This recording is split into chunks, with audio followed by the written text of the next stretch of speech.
Assalamualaikum warahmatullahi wabarakatuh. Jumpa lagi dengan Kisah Alam di channel Spiritual Sufi. Banyak orang yang menganggap bahwa menghubungi Tuhan itu bisa secara langsung, padahal itu sangat mustahil sekali, karena Tuhan sendiri yang di maha akhirat itu sifatnya laisa kamitslihi syai'un, jadi tidak terdeskripsi, tidak bisa tergambarkan oleh akal dan panca indera kita. Jadi ada Tuhan yang di langit dan ada Tuhan yang di bumi, karena di dalam surat Az-Zukhruf ayat 84 disebutkan Allah berfirman yang artinya, dan dialah Tuhan di langit dan Tuhan di bumi, dan dialah yang maha bijaksana lagi maha mengetahui. Nanti ayat situ sudah dijelaskan bahwa ada Tuhan di langit dan ada Tuhan di bumi, tapi bukan berarti Tuhan itu ada dua, karena hakikatnya Tuhan itu satu. Hanya saja Tuhan yang di langit itu tidak mungkin dikenali oleh manusia yang dimensinya rendah, karena manusia menempati di alam dunia ini, diibaratkan alam bumi ini itu sifatnya baharu karena membawa jasmani, sedangkan Tuhan sendiri zat yang zat maharuh yang ada di maha akhirat, jadi kita tidak mungkin untuk menjangkaunya. Jadi agar kita bisa terhubung dengan Tuhan yang di maha akhirat itu harus melalui Tuhan yang di bumi. Nah, maksud Tuhan yang di bumi itu apa? Yaitu cahaya Tuhan sendiri ataupun wasilah itu. Jadi itu yang harus kita temukan dulu. Tanpa itu mustahil kita bisa terhubung dengan Tuhan yang di maha akhirat. Jadi temukan dulu Tuhan yang di bumi, yaitu cahaya Tuhan sendiri. Ataupun secara perumpamaannya jika ingin ke matahari harus melewati cahaya mataharinya, karena mana mungkin kita akan kenal matahari seandainya matahari tidak menurunkan cahayanya ke bumi ini. Itulah, jadi ada Tuhan di langit, ada Tuhan di bumi itu hanya sebagai bahasa kias, perumpamaan. Jadi ada Tuhan di dunia, ada Tuhan di akhirat maksudnya. Karena apa? Tuhan sendiri adanya di maha akhirat, sedangkan kita berada di alam dunia, alam baharu. Gitu, untuk menghubungi Tuhan yang di alam kodim, alam awal, alam kekal, itu kita harus menggunakan unsur yang sama. Jadi melalui apa? Melalui cahaya Tuhan sendiri yang ada di bumi ini ataupun di dunia ini, yaitu apa? Wasilah Tuhan sendiri ataupun utusan ataupun Rasulullah itu. Nah, kalau zaman sekarang disebutnya guru mursyid gitu. Nah, sedangkan cahaya Tuhan sendiri juga sebenarnya masih bersifat laisa kamitslihi juga, karena apa? Masih di akhirat. Itu agar dikenali di alam dunia atau di bumi ini yang kita singgahi, itu harus mewujud disebutnya. Karena apa? Kita berinteraksi menggunakan panca indera, maka dari itu cahaya Tuhan sendiri akan menempati sebuah wadah jasmani manusia, seorang laki-laki. Kalau zaman dulu itu disebutnya para nabi dan para rasul atau para rasul. Nah, kalau di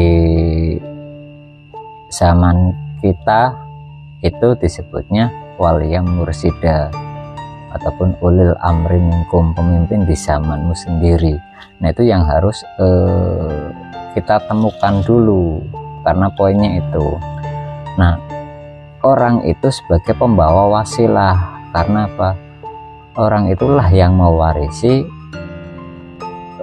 ilmu ataupun cahaya Tuhan sendiri dari Rasulullah Muhammad Maksudnya apa? Dari Nabi Muhammad sendiri gitu, yang turun temurun tersambung kalau dari bawah itu dari gurunya ke gurunya ke gurunya ke gurunya sampai ke Nabi Muhammad sendiri.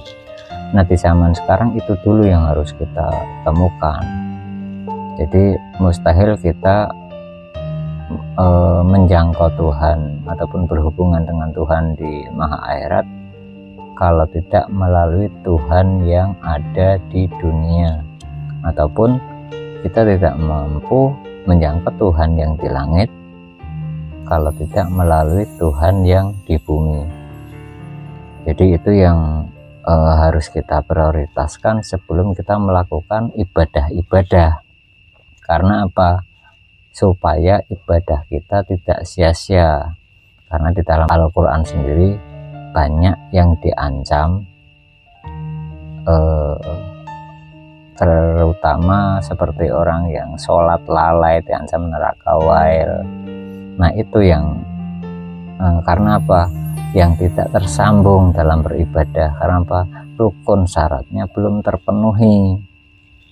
Jadi Tuhan tidak bisa dihubungi dengan cara kita sendiri, harus melalui sistem yang Tuhan buat sendiri, melalui apa? Ya, cahayanya. Jadi mana mungkin kita akan kenal Tuhan kalau Tuhan tidak mengenalkan dirinya terlebih dahulu gitu. Akhirnya apa? Kita menjadikan Tuhan sebagai angan-angan saja, walaupun di pikiran kita ataupun di lisan kita menyebut Tuhan kita Allah, tapi angan-angan kita kemana-mana gitu. Jadi tidak tahu Tuhan itu yang mana, Allah itu yang mana. Karena apa? Kita tidak mempunyai kiblat ruhani. Kalau kiblat jasmani kita itu ke Ka'bah, kiblat ruhani kita itu ya ke guru mursyid sebenarnya.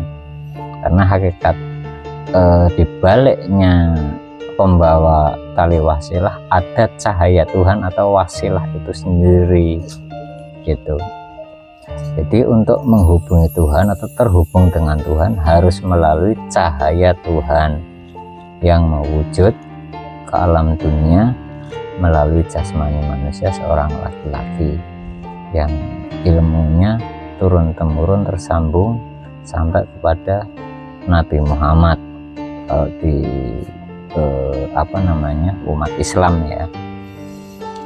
Jadi sebenarnya semua agama pun nanti akan sama, harus mencari orang itu, karena orang itu sebenarnya pembawa tali wasilah atau cahaya Tuhan sendiri. Nanti baru akan ketemu titik terang. Jadi antar umat beragama itu tidak akan saling berperang karena keyakinan yang dibawa sejak lahir atau diturunkan oleh orang tuanya sesuai dengan agamanya. Makanya terjadinya perbedaan-perbedaan sudut pandang itu karena agama hanya dipahami secara letterlock ataupun hanya secara hafalan, sedangkan sistemnya tidak dipenuhi terlebih dahulu. Nah, itulah akhirnya yang menjadi perbedaan-perbedaan, entah dalam umat beragama, entah dalam satu agama gitu. Jadi antar umat beragama pada ribut, yang di dalam satu agama juga pada ribut karena apa? Mempunyai sudut pandang yang berbeda. Maka dari itu harus kita satukan dulu tauhidnya gitu.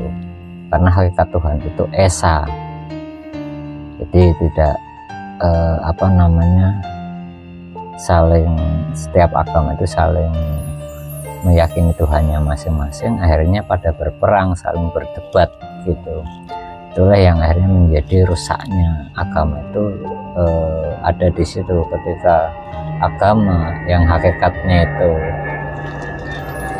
dari Tuhan sendiri akhirnya di angan-angan manusia menjadi sudut pandang akal manusia itu sendiri.